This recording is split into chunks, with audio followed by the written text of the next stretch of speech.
What's going on, guys? I welcome you to this tutorial, and in this tutorial we'll be going through the basics of LPC 1768 microcontroller development board.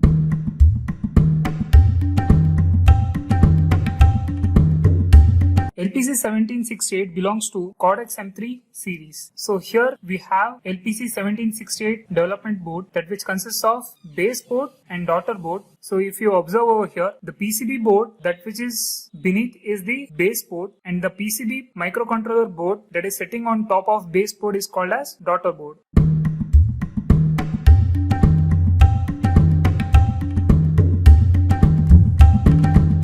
The board design is made in such a manner that the base board can be generalized, and depending upon what kind of microcontroller we need, this daughter board can be changed. So right now we are using LPC 1768. Instead of LPC 1768, I can also go on for higher end microcontrollers if needed. Preserving the base board configuration the same, I can just change the daughter board segment.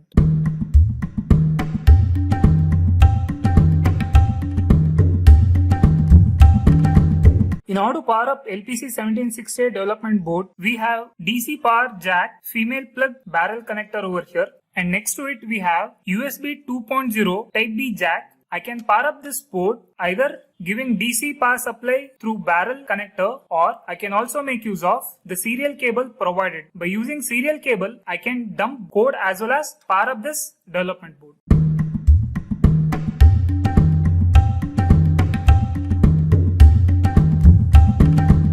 We already know that LPC 1768 is a 100-pin microcontroller. In order to interact with the outside world, there are 5 ports and each port contains 32 pins. So here are our port pins. The design is made in such a way that we can plug in FRC cable right into these jumper slots, and there are 10 such jumper slots given over here, and the jumper slot count starts from here: J1, J2, J3, J4, J5, J6, J7, J8, J9, J10. The other important thing that which we are supposed to observe here is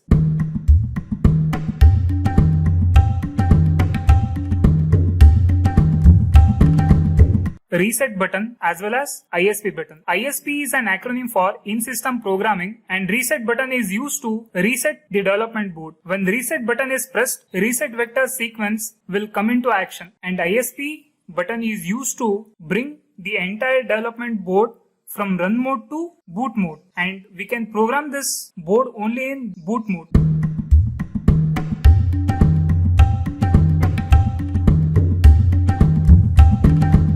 This is the serial cable that which we use in order to program this LPC 1768 development board, where type B USB slot goes to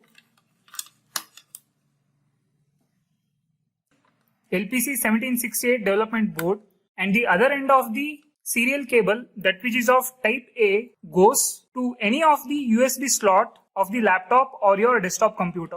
This is how connection is done between LPC 1768 development board and with that of laptop, where laptop acts like host to which we are trying to connect our LPC 1768, that which is the target board. We'll be writing our code in laptop, where we'll make use of an IDE by name Keil Microvision, where IDE is an acronym for Integrated Development Environment. So we'll make use of Keil Microvision in order to write our code and in order to get our hex file using cross compilers, and that hex file in turn will be dumped via this serial cable all the way running from USB of laptop to USB of the LPC 1768. In further videos, we'll get to know how to program LPC 1768 microcontroller board. Thanks for watching.